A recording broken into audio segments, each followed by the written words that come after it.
హే, ఏంటి అంత డల్గా ఉన్నావు? మా మమ్మీకి హెల్త్ బాగా, కనీసం హాస్పిటల్కి తీసుకెళ్ళిన డబ్బులు కూడా లేవు. అవునా?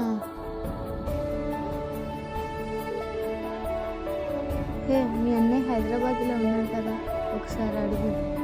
ఫోన్ చేసి అడుగుతా.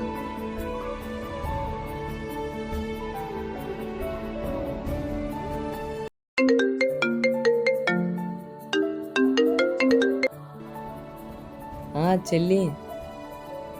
హలో అన్నయ్య, నీకో చెప్పాలి. అమ్మకి హెల్త్ బాగోలేదు, హాస్పిటల్కి తీసుకెళ్ళడానికి కూడా డబ్బులు లేవు. ఈ ఫోన్ అలాగే నమ్మేసి చెల్లికి డబ్బులు పంపించాలి.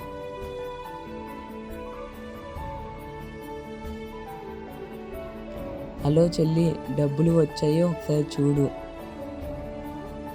వచ్చాయి అన్నయ్య. ఇప్పటి వరకు నాకు జాబ్ కూడా రాలేదు.